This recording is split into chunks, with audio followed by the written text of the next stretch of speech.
How was little Akanksha to the Akanksha that the world knows you today as? Would love to know your journey. As little Akanksha, okay, my childhood has been challenging. I lost my mother when I was 11 years old.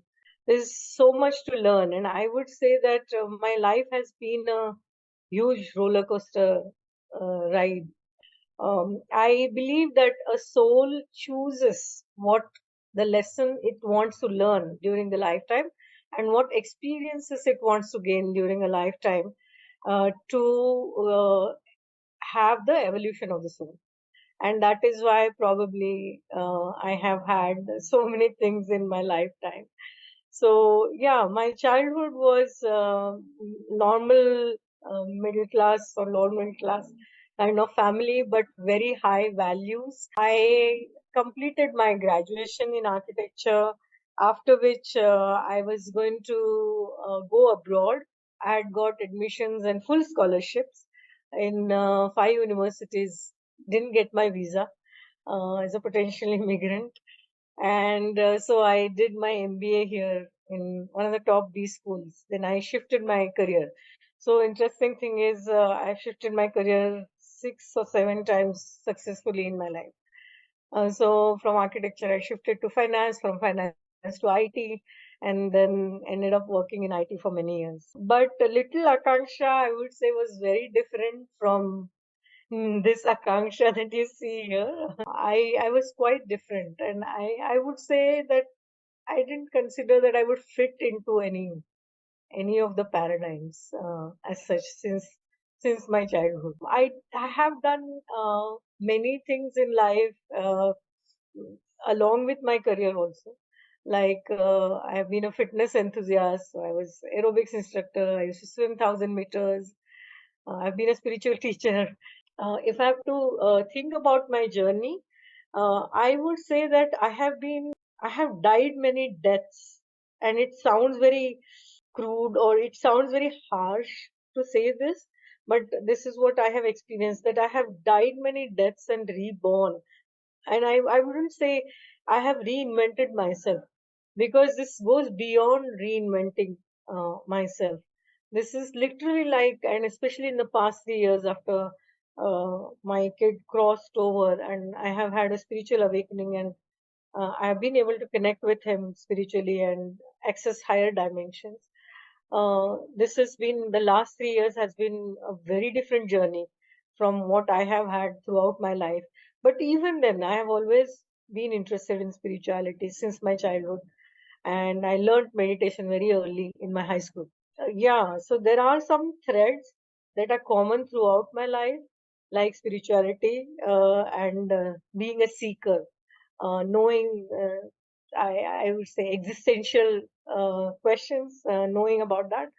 But apart from that, as a person, I have uh, grown so much, and I have experimented with so many things in life. So, little Akansha was very different from what I am today. Akanksha, for the layperson who is not that much into spirituality, how will they identify what their soul blueprint is, what their soul contract is? How do they identify that? Or doesn't everyone who come on earth identify their soul blueprint and soul contract? Is that also something based on past karma? Is there something like that? Wow, that's a very good question. Many people don't even know that they have a soul blueprint and a soul contracts. And it is something that definitely everybody needs to learn, because when you align your life in with your higher self, so many people don't even know that we have something called as higher self, as in a part of us is always with the divine, the consciousness, and that part of us knows what is best for us, and that part of us is our only soul, but designs everything, our eternal soul, you can say. And part of that soul is projected as consciousness into this body, but that eternal soul is always there. So that higher self, we can say, decides your soul blueprint in consultation with your spirit guides and guardian angels. So this also is something, this they call it as a modern age spirituality. This this is something that is not there, probably very widely known, and that is one of the things that I am sharing in my coaching training, mentoring programs, that each of us has a designated spirit guide and a designated guardian angel, and they're there to help you throughout your journey in this lifetime and across lifetimes. So some of them, depending on your soul purpose, they are there across lifetimes also, and then they help you decide, this is your soul blueprint. Now when you are doing your soul blueprint, at the same time, because we are one consciousness, right, all of us are part of one consciousness, so we don't meet people by accident. We have certain soul contracts, and that's why we meet them, like you and I met here, because of certain synchronicity. Yeah. So essentially our souls have planned that, okay, we want to work out this karma, balance out this karma, and that's why we meet, or we want to get guided by certain souls or guide certain souls. So there are different purposes for which we have these soul contracts, and then that's how a soul evolves throughout his life, his or her life, whatever, its life, I can say. So how can you know what is your soul blueprint and what are the soul contract? And that's why you need coaches and teachers who are actually helping you to go deeper and understand that. So for example, I help people uncover, okay, this is their life purpose, and I can't tell you what is your life purpose, but I can help you uncover that. You yourself, it will come from within you, and I will help coach and teach and then help you uncover that for yourself. And when you if you don't know it, when you are in autopilot mode, and I am not sure if you've seen the movie The Matrix.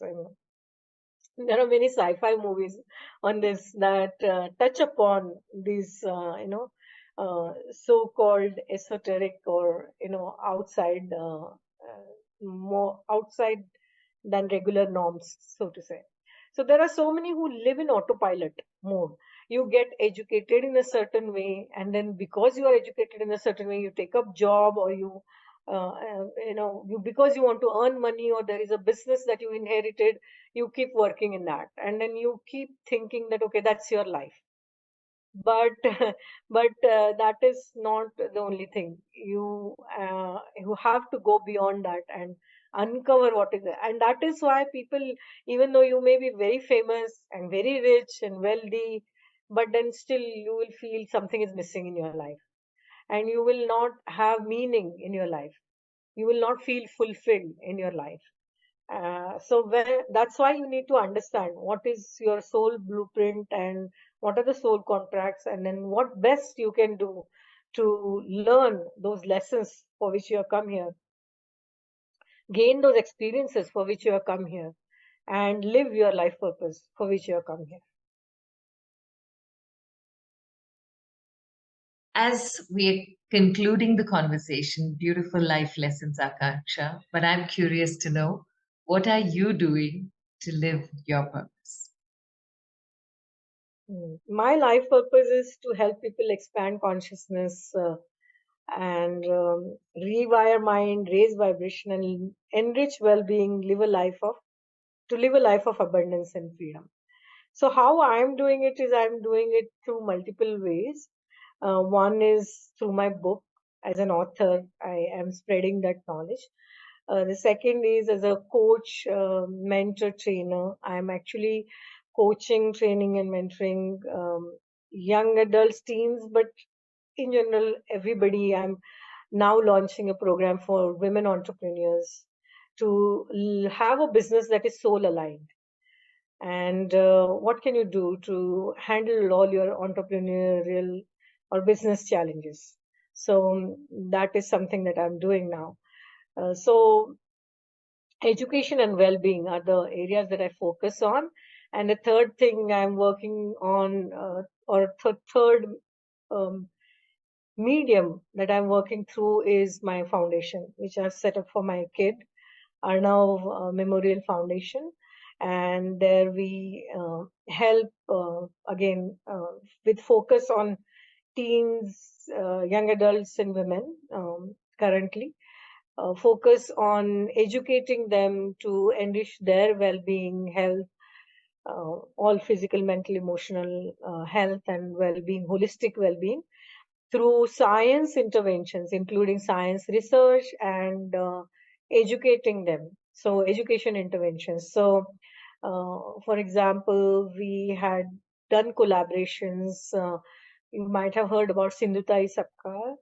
And so we had done programs for their kids, orphanage kids. Then we give meals in orphanages.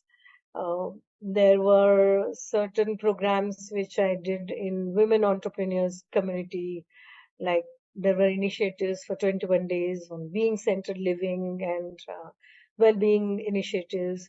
Then recently I was asked to be a judge for judging the contest, which kids had created videos on Upanishads. So teens and preteens, they had created videos on Upanishads. So spreading Indian scriptures or ancient knowledge and wisdom to world through younger generation. So that is also something that we are doing through the foundation. So I am working on different levels as an author, as a founder of Mind and Beyond, which is my coaching, training, mentoring venture, and as a founder of my foundation, that is Arnav Memorial Foundation. So I do my bit through all these initiatives and programs. That's a lot that you're giving yourself for and making a difference. Akanksha, when you speak, I remember a quote that my friend had sent me when I told her that suddenly things seem to be falling in place. She has sent me this beautiful quote, which is a constant reminder to me, which reads: coincidences, synchronicities, and serendipities are all signs from the universe that you are on your true path. And that's exactly what is happening with you. And that's what you asked us to look for as well.